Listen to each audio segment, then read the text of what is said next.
दोस्तों, मैं हूँ प्रगति और स्वागत करती हूँ आप सबका मेरे इस यूट्यूब चैनल पे जिसका नाम है खुशी मोटिवेशन। आज के इस वीडियो में जानते हैं दोस्तों चीनू काला की कहानी, जो कि 15 साल की उम्र में ही बेघर हो गई थी और जेब में सिर्फ 300 रुपये लेकर निकली और वो आज चलाती है 1.5 करोड़ की कंपनी। वो कहते हैं ना दोस्तों, सफलता एक दिन में नहीं मिलती है मगर ठान लो तो एक दिन ज़रूर मिलती है। ऐसे ही कहानी चीनू काला की है। सबसे पहले दोस्तों, अगर आपने मेरे चैनल को अभी तक सब्सक्राइब नहीं किया है तो प्लीज़ सब्सक्राइब कर लीजिएगा, क्योंकि आपके लिए हमेशा प्रेरणादायी कहानियाँ, स्टार्टअप सक्सेस स्टोरी और मोटिवेशनल वीडियो लाती रहती हूँ, जिससे कि आपको प्रेरणा मिले और आप अपनी ज़िंदगी के हर क्षेत्र में सफल हो जाए। 15 साल की उम्र में जहाँ बच्चे खुद को नहीं संभाल पाते, वही एक लड़की ने अपनी ज़िंदगी बदल दी और अपनी ज़िंदगी बना डाली।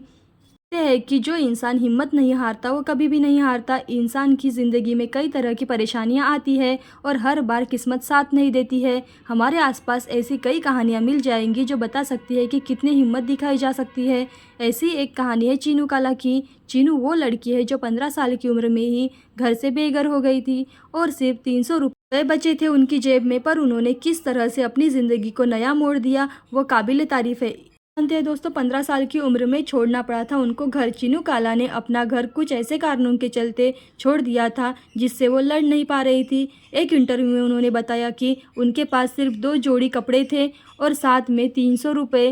पहले 2 दिन वो बहुत घबराई हुई थी, उन्हें रहने को जगह नहीं मिल रही थी। फिर उन्होंने एक सराह मिली जहाँ वो 20 रुपये प्रतिदिन में एक गद्दे पर सो सकती थी। ये भी आसान नहीं था। कहानी कई लोगों के लिए प्रेरणा बन सकती है। अब जानते हैं अपनी ज़िंदगी के लिए उन्होंने कई काम किए। उन्होंने इसके बाद सिर्फ बेहतर काम करने की सोची। चीनू काला door to door sales girl बन गई। चाकू, छुरी के सेट, कोस्टर और ऐसी ही छोटी छोटी घरेलू चीज़ें बेचती थी, जिसके बाद उन्हें दिन के 20 से 60 रुपए तक मिल जाते थे। वो अपने उस दौर को कई बार याद करती है। 90 का दशक था। उस समय लोगों के घर घर जाकर दरवाजे की घंटी बजाना बहुत बड़ा काम था और साथ ही साथ कम उम्र में रिजेक्शन झेलना भी बहुत मुश्किल था। अब जानते हैं 16 साल की उम्र में मिला पहला प्रमोशन। चीनू काला को 16 साल की उम्र में पहला प्रमोशन मिला था। उन्हें काम करते हुए 1 साल हो गया था। उसके बाद वो 3 लड़कियों को ट्रेनिंग देने लगी थी। उन्हें थोड़ा और पैसा मिलने लगा। उन्हें पहली बार बिजनेस वुमन होने का एहसास हुआ। उस समय उनके लिए सक्सेस का मतलब था एक दिन का खाना जुटाना। इसके बाद चीनू ने शाम 6 बजे से लेकर 11 बजे तक की जॉब की।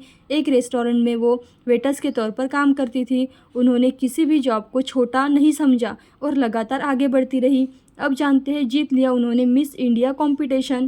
2004 में उनकी शादी अमित काला से हुई। ये उनकी ज़िंदगी का सबसे बड़ा सपोर्ट था। 2 साल बाद उन्होंने मिसेज इंडिया पेजेंट में हिस्सा लिया। ये उनके लिए डरावना भी था, क्योंकि उन्होंने तो पूरी शिक्षा भी नहीं ली थी, लेकिन वो फिर भी डटी रही और आगे बढ़ी। वो मिसेज इंडिया के आखिरी राउंड तक पहुंची। उसके बाद उन्हें कई मौके मिलते रहे। अब जानते हैं फिर खोली उन्होंने अपनी पहली कंपनी, क्योंकि मिसेज इंडिया बनने के बाद चीनू काला एक मॉडल बन गई थी और फैशन इंडस्ट्री में अच्छी जान पहचान हो चुकी थी।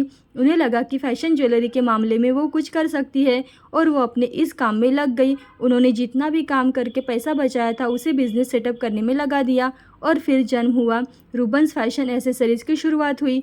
साल 2014 में ये कंपनी शुरू हुई। तब सिर्फ 6x6 की जगह में शुरू हुई थी। तब उन्हें भी नहीं पता था कि इसकी ज़्यादा डिमांड होगी। वंस में 229 रुपये से लेकर 10,000 तक की फैशन ज्वेलरी मिलती है। उन्हें इसी सफल बनाने में काफ़ी मेहनत लगी थी, लेकिन आज उनकी मेहनत रंग लाई। साल 2016 में 1 लाख कमा पाई और 1 साल के अंदर ये बढ़कर 3.5 करोड़ हो गया। अब ये 7.5 करोड़ हो चुका है। पहले जहाँ खुद वो सैलरी के लिए परेशान होती थी, वही अब वो लोगों को रोज़गार दे रही है और 25 लोगों को खुद सैलरी भी देती है। ये उनकी मेहनत का ही रंग है कि वो इतनी सफल बन चुकी है। तो दोस्तों, कैसी लगी आपको चीनू काला की कहानी, जो कि घर से बेघर होकर 300 रुपये लेकर निकली थी और वह आज एक बड़े स्टार्टअप की मालकिन है। ऐसे ही प्रेरणादायी और मोटिवेशनल वीडियो देखते रहने के लिए खुशी मोटिवेशन को लाइक, शेयर, सब्सक्राइब जरूर करें। थैंक यू दोस्तों।